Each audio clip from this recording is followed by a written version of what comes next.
여러분 복된 사람 되시기를 바랍니다. 또 계속해서 복에 복을 더하여 받는 사람들 되시기를 바랍니다. 여러분 오늘 설교 제목은 뭐죠? 당신은 복 있는 사람입니까? 여러분 개인에게 한번 물어보십시오. 여러분은 복 있는 사람입니까? 복된 사람이에요? 복 없는 사람이에요? 네. 예수님을 모신 사람은 모두 다 복된 사람인 줄 믿습니다. 자, 오늘 복된 사람이 되고 계속해서 복에 복을 더하여 가실 분들은 오늘 말씀을 정말 잘 들으시기를 바랍니다. 여러분, 복에 대한 개념과 생각은 사람마다 또 여러 가지로 다릅니다. 복인 것 같지만 복이 아닌 경우도 있고요. 복이 아닌 것 같은데 복이 되는 경우도 있습니다. 이런 것을 전화위복이라고도 하죠. 합력하여 선을 이룬다고도 합니다.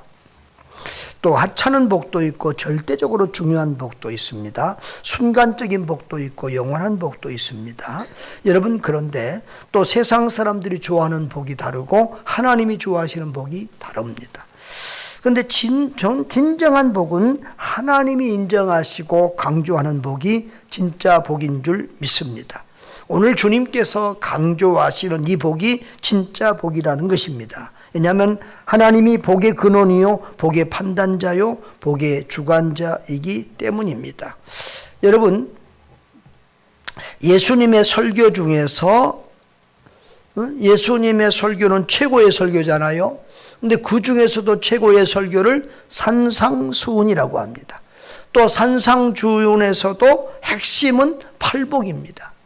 그러니까 오늘 우리는 아주 인류 역사상 최고의 말씀을 지금 듣고 묵상하는 그런 시간이 되겠습니다. 여러분 5장 1절과 2절을 보면 예수님께서 산에 올라가 앉으시니까 이 제자들이 나왔다. 그래서 주님이 그들에게 가르치신 말씀이라고 이렇게 되어 있습니다. 마태복음 5장에서 7장은 산 위에서 가르치신 귀한 말씀이라고 해서 산상수훈이라고도 하고 산상보훈이라고도 합니다.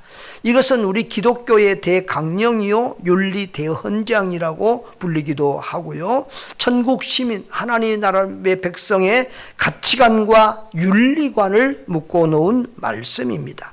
하나님 나라 백성은 이런 가치관을 가지고 이렇게 살아야 된다는 것이죠. 하나님 나라 백성의 행동 강령이죠. 그래서 마태복음 5장에서 7장을 우리는 더 자주 읽고 이렇게 좀 묵상해야 될 줄 믿습니다.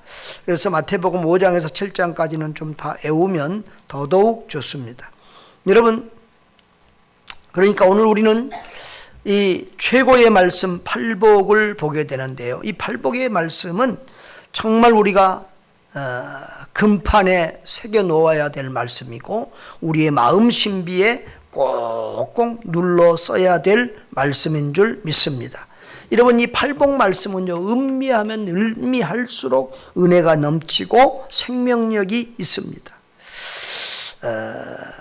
저도 이렇게 신앙의 경험상 팔복의 말씀을 좋아했지만 전에는 그렇게 이 말씀이 우리 신앙생활에 절대적으로 중요한 말씀이라는 생각을 별로 안 했어요. 그런데 신앙생활을 할수록 목회를 할수록 이 팔복이 얼마나 중요한지 몰라요.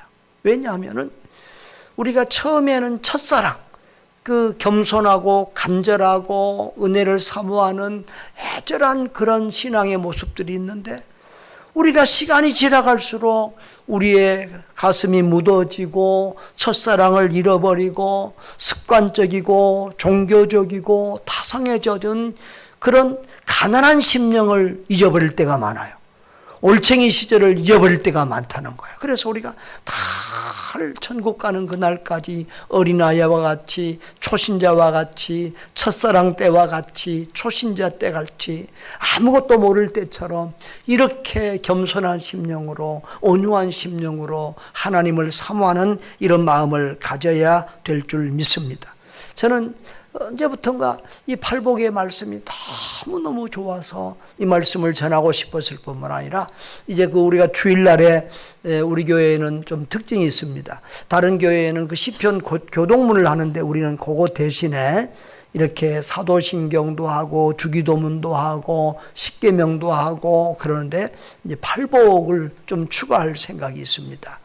다른 교회는 가면 보통 사도신경만 하는데 사도신경만 계속해서 하면 좀 생각 없이 타성에 젖어서 이렇게 하게 되기가 쉽습니다.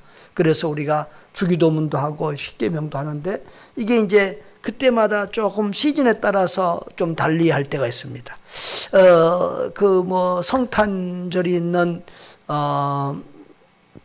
12월 같은 경우는 이렇게 사도신경을 고백하면 더 좋은 것 같고요. 또 5월 가정의 달 같은 경우는 효도에 대한 말씀에 있는 이렇게 십계명 같은 것이 더 좋더라고요.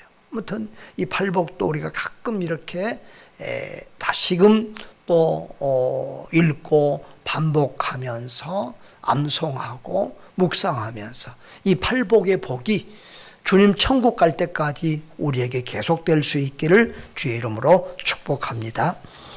여러분 우리가 팔복을 한번 이해를 해보겠습니다. 크게 두 개로 나눠보겠는데요. 1에서 4까지의 복입니다. 심에 온이 그렇게 써놨는데 이게 뭔 말이죠? 저는 이렇게 뭘 애울 때 성령의 9가지 열매도 그렇고 이렇게 뭘 애워야 될 때 첫 자만 따서 이렇게 애울 때가 있습니다. 심의 온이가 뭐예요? 심령이 가난한 자, 애통하는 자, 온유한 자, 의에 줄이고 목마른 자. 자, 이 네 가지 앞에 있는 복을 어떤 학자들은 이것은 구원 예수를 만나기 전에 마음밭, 또 은혜 받을 마음밭이라고 그렇게 표현을 합니다. 참 옥토반 마음이죠. 심령이 가난한 자, 복이 있다. 천국이 그들의 것이다. 그랬습니다. 여러분, 우리 한국말은 중요한 게 뒤에 있잖아요. 근데 이제 이 서양 언어들은 중요한 말이 앞에 있습니다. 그래서 헬라어 언어에는 이게 복이 있도다. 심령이 가난한 자여 이렇게 나옵니다. 그러니까 전부 다 복이 있도다, 복이 있도다 8번이나 복이 있도다, 복이 있도다 예수님이 이렇게 지금 설교하시고 있다 그 말이에요. 여러분, 주님이 지금 사역을 처음 시작하면서 이 초기에 이런 말씀을 전하시는 것은 그 이스라엘 백성들이 받을 때 굉장히 참 특별하게 이렇게 다가왔을 거예요. 왜냐하면 구약의 율법이나 구약 선지자의 말씀들은 무엇을 지켜라, 행해라, 이렇게 시작되는 것들이 많은데, 그런 것들이 많은데 예수님은 복이 있도다 이렇게 시작하니까 정말 이 백성들에게 정말 복음 중에 복음으로 이렇게 들렸을 것입니다. 복이 있도다. 어떤 사람이요? 심령이 가난한 자. 뭐가 그들의 것이라고요? 천국이 그들의 것이에요. 그런데 여러분, 첫 번째 복이 3절에 있고 마지막 8번째 복이 10절에 있는데요. 10절에도 보면은 의를 위하여 박해를 받는 자는 복이 있나니 뭐가 저들의 것임이라? 천국이 저들의 것임이라 그랬어요. 그러니까 첫째 복도 천국이고 마지막 복도 천국이에요. 그러면 그 가운데 있는 것들도 다 다른 말의 여러 가지 표현들을 하고는 있지만은 알고 보면 천국과 관계된 얘기예요.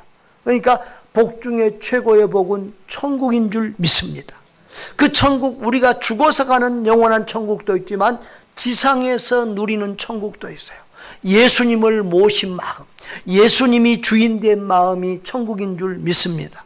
우리는 예수님을 만나는 순간 지상에서도 천국을 누리고 또 영원한 천국을 사모하며 살아야 될 줄 믿습니다.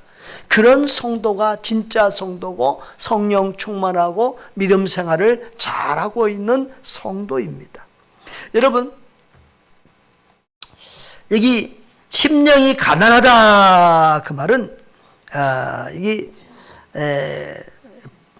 헬라로는 푸뉴마라고 했는데 영, 마음을 의미합니다. 그러니까 마음만 아니라 영적인 것, 이 모든 상태가 정말 가난하고 겸손하고 한 그런 상태를, 가난하다는 말은 이건 이제 육적인 가난의 의미도 배제할 수는 없습니다.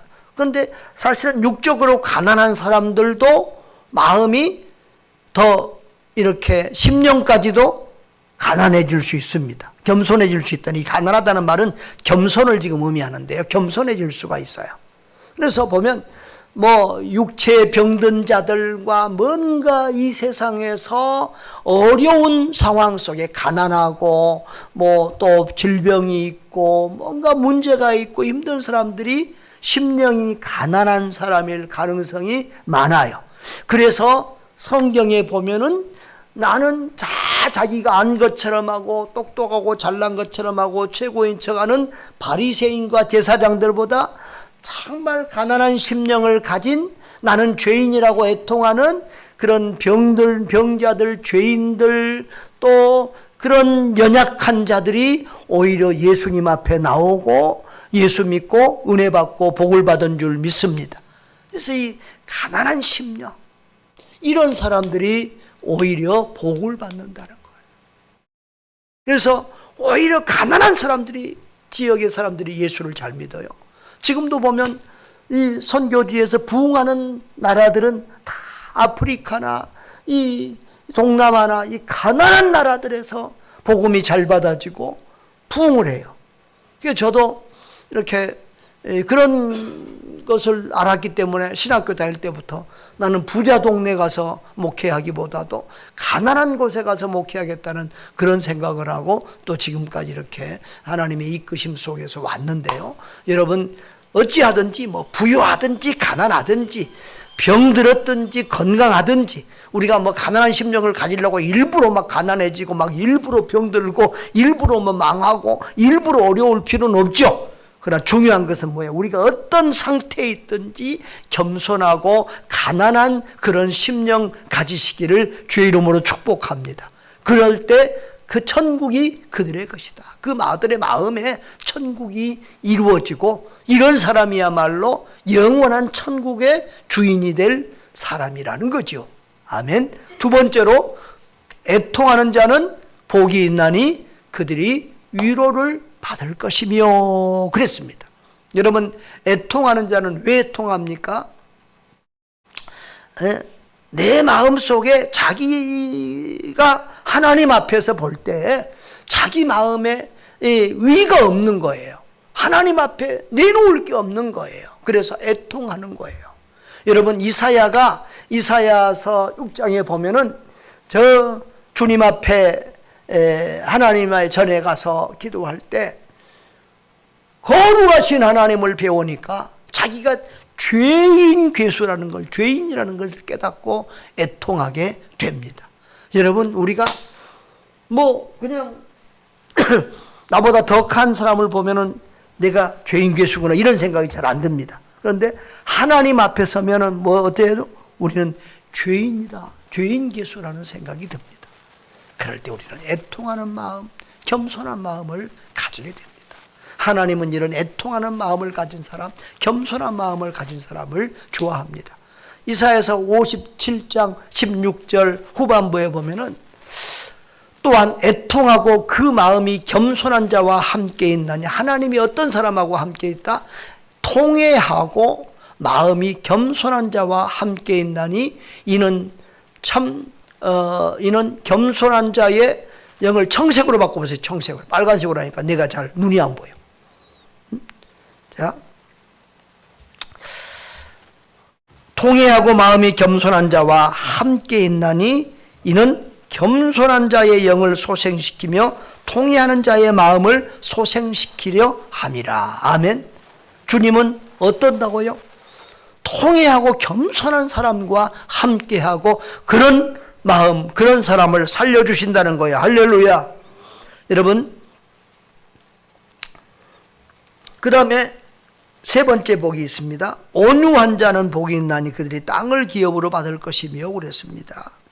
여러분이 온유한 자라는 말은 고난과 핍박 속에서도 겸손하게 하나님의 도움을 바라며 하나님의 뜻대로 사는 사람을 의미합니다. 여러분, 이 온유한 사람은 외부로부터 어떤 억압이나 어떤 고난이 다가올 때도 막 거칠게 싸우거나 반박하거나 이렇게 하지 않습니다. 또 상대방에 대한 미움이나 복수심에서 벗어나서 모든 것을 하나님께 맡기고 마음의 평안, 영적인 평안을 누리는 사람을 온유한 사람이라고 합니다. 다시 말하면 우리 마음에, 우리 지금 제자 훈련에서도 마음 밥 배우잖아요. 우리 마음의 중심에 누가 있어? 예수님이 계셔서, 하나님이 계셔서 우리 마음을 다스려 주는 거예요. 괴로운 마음, 슬픈 마음, 분노하는 마음, 미워하는 마음, 이런 마음을 다 다스려 주셔서 우리 마음이 예수로 충만하고 예수로 다스려지는 그런 평안한 샬롬의 마음밭이 온유함인 줄 믿습니다.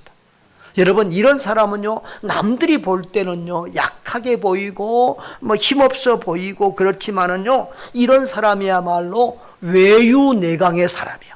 밖으로는 부드럽지만 안으로는 자기 믿음과 자기 가치관, 자기 생각이 분명하고 자기 마음을 다스릴 줄 아는 그런 사람인 줄 믿습니다. 잠언서에 보면은 여러분, 성을 다스리는 자보다 자기 마음을 다스리는 자, 지키는 자는 성을 지키는 용사보다 더 위대하다 그랬어요. 이런 사람이 바로 자기 마음을 다스려서 온유함을 지켜내는 사람이, 이런 사람이 진정한 외유내각의 사람이요, 강한 사람이에요. 바로 예수님이 그런 온유한 자의 대표인 줄 믿습니다. 마태복음 11장 28절에서 수고하고 무거운 짐진 자들아 다 내게로, 내가 너희를 쉬게 하리라. 나는 마음이 온유하고 겸손하니 나의 멍에를 메고 내게 배우라. 그리하면 너희 마음이 쉼을 얻으리라. 예수님은 마음이 겸손하고 온유하대요. 여러분, 겸손과 온유는 사춘이에요. 온유함은 겸손함에서 나와요. 그래서 항상 온유와 겸손이라는 단어가 같이 붙어 다닐 때가 많아요. 여러분, 예수님은 온유하고 겸손하신 분이세요.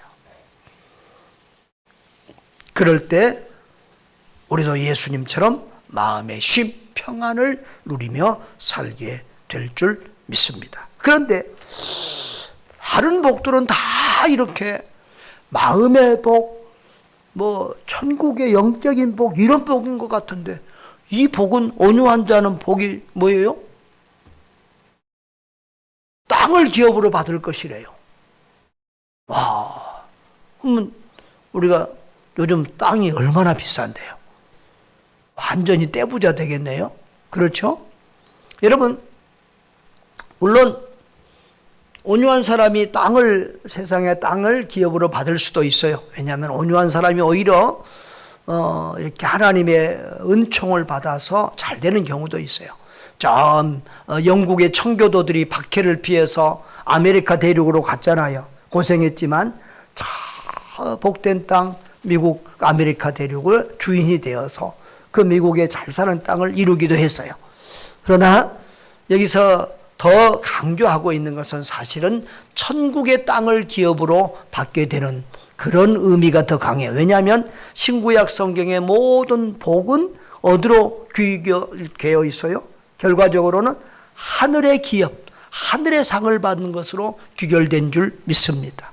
참된 믿음의 사람, 온유한 사람은 이 땅에서도 복을 받겠지만 하늘의 복을 받는, 하늘의 기업을 상속받는 축복의 사람이 될 줄 믿습니다.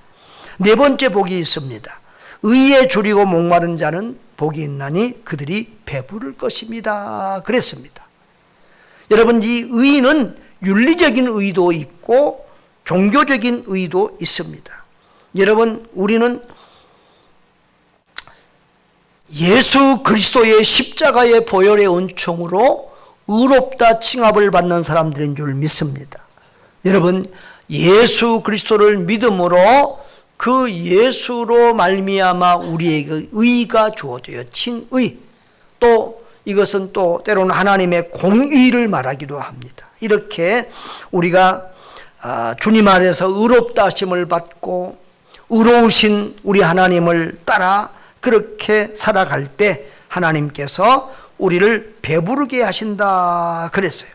배부르게 하신다는 말은 먹인다, 채운다, 만족시킨다라는 뜻이에요. 하나님께서 우리가 의에 줄이고 목마르는 그런 심령을 가지고 이렇게 살아갈 때 우리의 마음을 만족하고 행복하게 해주실 줄 믿습니다. 여러분, 그리고 자, 이 네 번째까지 봤어요. 저는 이 일에서 네 번째를 아주 중요하게 생각하는데요. 이 네 번째까지 잘하면 그 다음에 복이 또 저절로 따라와요. 여러분, 이 네 번째 복은 하나같이 어떤 연결되는 공통점이 있어요. 뭐요? 심령이 가난한 자, 겸손하고 자잖아요. 그 다음에 애통하는 자. 하나님 앞에 내보일 것, 자랑할 것이 없는 겸손한 사람은 자기 부족함을 하니까 하나님 앞에서 애통하죠. 그렇죠? 그 다음에 그런 사람은요, 온유해요.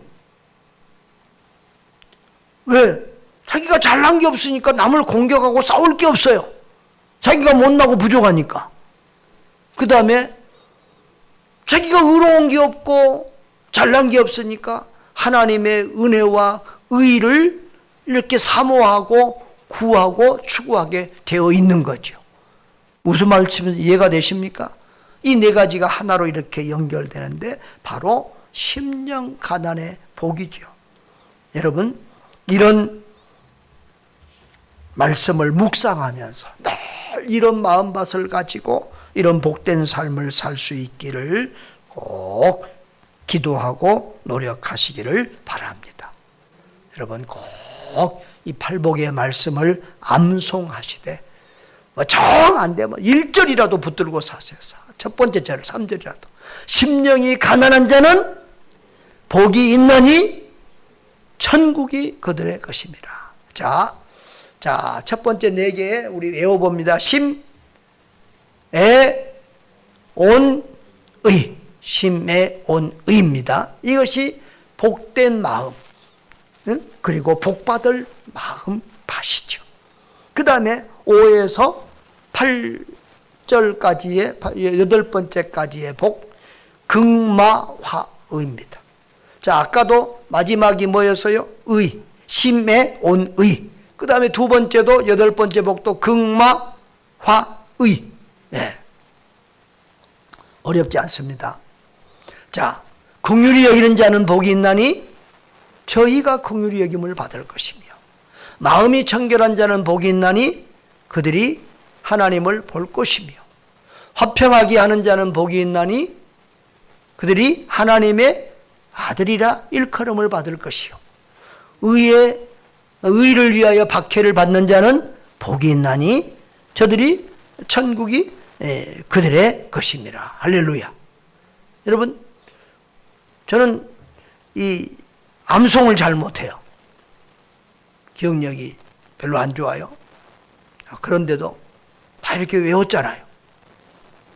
여러분도 충분히 외울 수 있어요.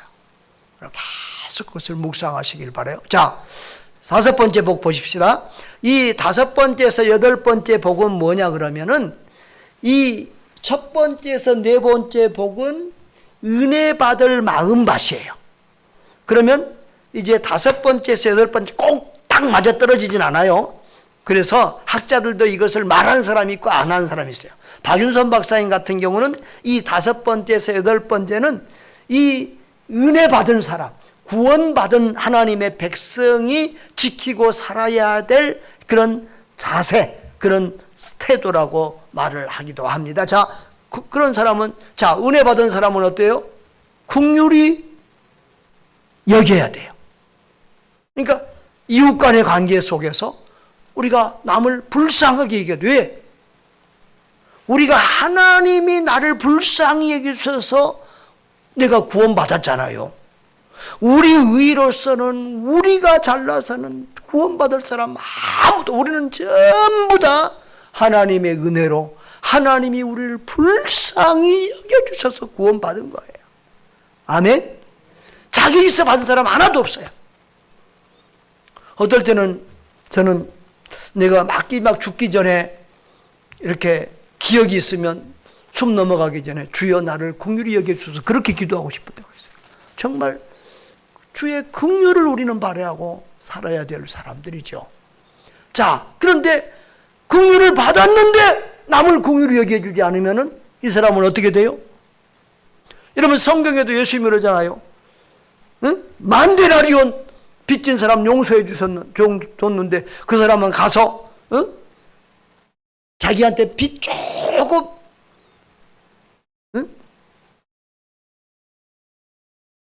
빚진 사람을 잡아가지고 감옥으로 끌고 가잖아요. 그래서 주인이 왕이 이 약한 종을 감옥에 집어넣으라고 그러죠. 너가 감당할 수 없는 빚을 져서 다 탕감해 줬는데 너는 남의 조그만 것도 탕감해 주지 못하느냐. 여러분 우리는 도저히 용서받을 수 없는 수많은 복들을 용서받았잖아요. 불쌍히 구원을 받았잖아요. 그렇기 때문에 우리도 남의 죄를 용서하고 남을 불쌍히 여겨줘야 당연한 줄 믿습니다. 긍휼히 여긴 자는 복이 있나니 그래야 우리가 긍휼히 여김을 받는다는 거예요. 자, 여러분 우리가 기도할 때도요 주여 나를 긍휼히 여겨주셔서 기도하는 게 참 좋아요. 이 하나님은 긍휼과 사랑이라는 단어 이건 사촌이잖아요. 기독교는요 긍휼과 사랑을 빼면 시체예요. 사랑의 마음이 긍휼의 마음이고 긍휼의 마음이 사랑의 마음이에요. 그래서 이렇게 성경에 보면은 많은 사람들이 예수님 앞에 기도하는데 주여 나를 긍휼히 여겨주셔서 다윗의 자손이여 나를 긍휼히 여겨주셔서 그렇게 기도하는 사람 치고 내가 응답을 못 받는 케이스를 못 봤어요. 여러분 우리가 기도할 때 주여 나를 불쌍히 말로만 하지 말고 정말 우리 마음으로 저는 주의 은혜 아니면 살 수 없는 중입니다. 긍휼히 여겨주셔서 저도 내 인생에서 정말 특별한 그런 은혜와 기도의 응답에 기적 같은 복을 받을 때는 정말 내 마음 심령에서 주여 나를 긍휼히 여겨주셔서 하는 기도를 했을 때가 많아요. 여러분 긍휼히 여기게 달라고 그런 기도를 하시기를 바라요. 제가 좋아하는 말씀 중에 이런 말씀이 있어요. 참 좋으면서도 무서운 말씀이에요. 여러분 다 같이 시작.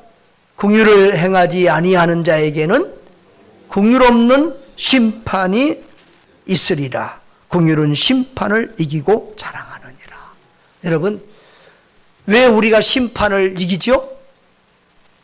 주님이 우리를 긍휼히 여겨주셨기 때문에 우리 심판받지 않는 거예요.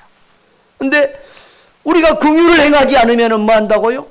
긍휼 없는 심판을 받아요. 우리가 긍휼 없는 심판을 받으면 어떻게 되겠어요? 그 다음 얘기 안 하겠습니다. 여러분 긍휼히 여김으로 주님께 긍휼히 여김 받는 복된 성도들 되시기를 바랍니다. 그 다음에 6번째 복이 있습니다. 마음이 청결한 자는 복이 있나니 그들이 하나님을 볼 것이며 그랬어요. 이 마음이 청결하다는 것은 외적인 내적인 모든 죄악으로부터 벗어난 깨끗한 상태를 말한 특별히 내면 상태를 말하고 있습니다. 마음이 청결한 마음이 순수하여 깨끗한 것을 말하는 이런 마음은요 오직 주님만을 향해서 한 마음을 품을 때에 생기는 마음입니다. 여러분 성경에 보면 두 마음을 품은 자라고 예수님이 책망할 때가 있잖아요. 물질과 재물과 하나님을 겸하여 섬길 수 없느니라라고 했어요. 우리의 마음에는 여러 가지 마음이 갈라질 때 이 마음은 청결한 마음이 아니에요. 우리의 마음이 오직 오롯이 주님을 향하고 주님으로 기뻐하고 주님으로 만족하고 주님 때문에 행복하고 주님의 뜻이 내 뜻이 되고 주님의 마음이 내 마음이 되고 주님의 비전이 내 비전이 되고 오롯이 우리가 주님만을 사모하고 주님을 추구할 때 그 마음이 청결한 마음이 되는 줄 믿습니다. 세상 욕심으로 세상에 찌꺼기들이 끼지 않는 그런 순수하게 주님만을 사모하는 그 마음, 그런 사람들이 하나님을 볼 것이라는 거예요. 왜? 그런 마음이 청결하고 순수한 영혼들이 하나님을 보고 하나님을 체험하고 만나는 것이 당연하지 않겠어요? 할렐루야. 여러분, 7번째 복이 뭐지요? 화평하게 하는 자는 복이 있나니 그들이 하나님의 아들이라 일컬음을 받을 것이며 그랬습니다. 화평하게 하는 자는 피스메이커, 평화를 만드는 사람이에요. 여러분, 우리는 예수 그리스도로 말미암아 죄 사함 받고 구원받음으로 우리 마음에 화평, 샬롬이 임한 줄 믿습니다.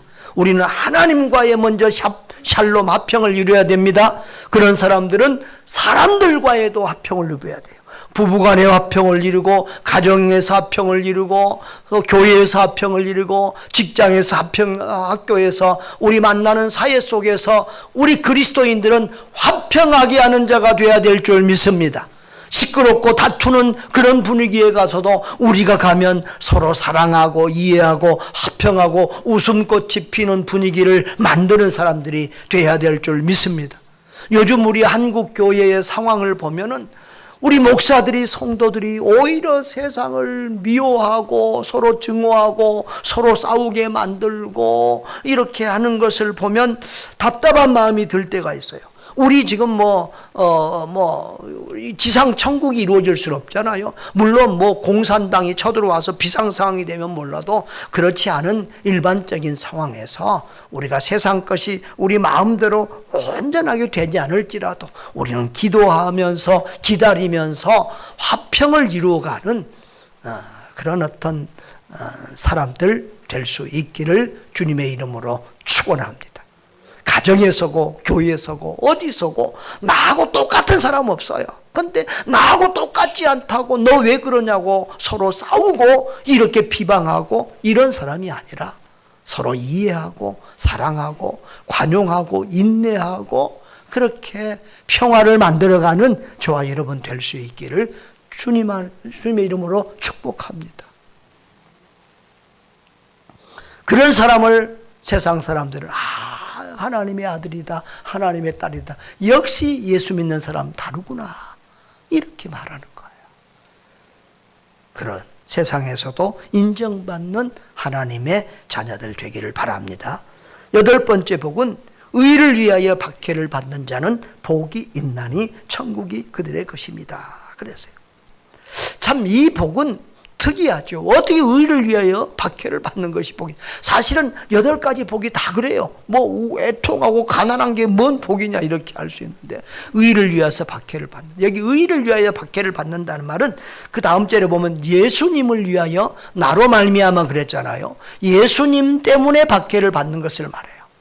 예수님을 위하여, 예수님 때문에, 주의 일 때문에 박해를 받고 손해를 보는 것을 말합니다. 이런 사람에게 뭔 복이 있다고요? 천국이 저희 것입니다.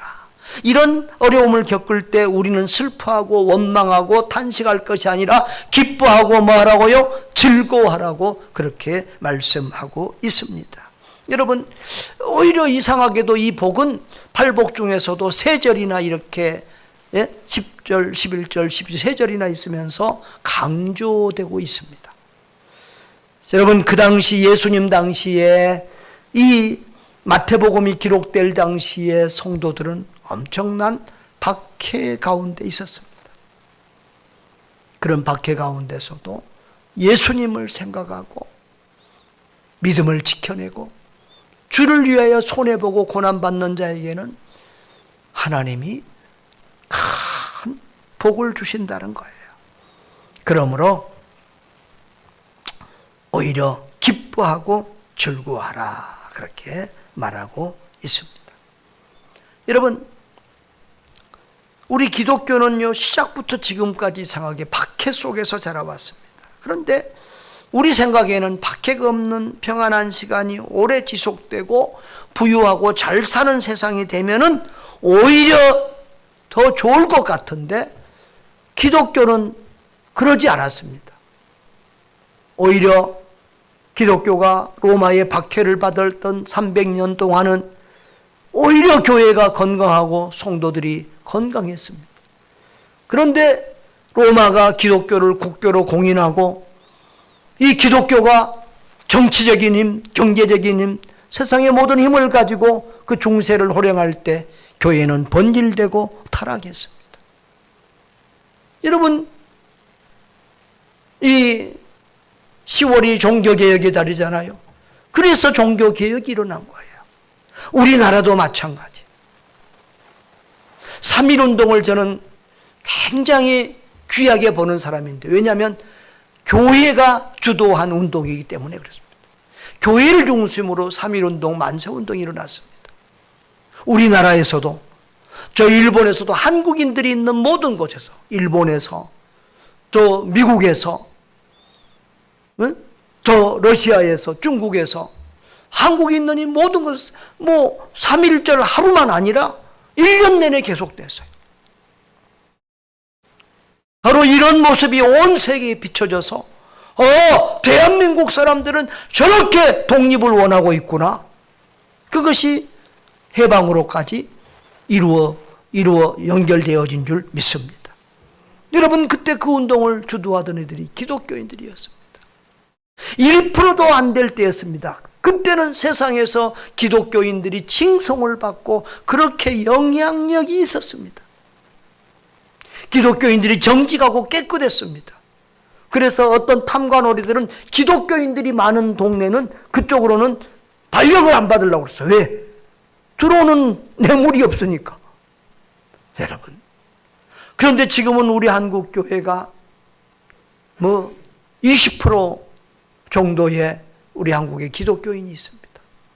서울은 더더욱 많습니다. 저 이은민 목사님 아버지 목회하는 저 익산 쪽은 40%가 넘습니다. 2명 중에 1명이 기독교인입니다. 그런데 세계에서 제일 큰 교회들이 한국에 다 있습니다. 그런데도 교회는 세상에서 무시당하고 영향력이 없고 욕을 다 먹고 있습니다. 여러분, 우리가 이 팔복의 말씀대로 살아내야 될 줄 믿습니다.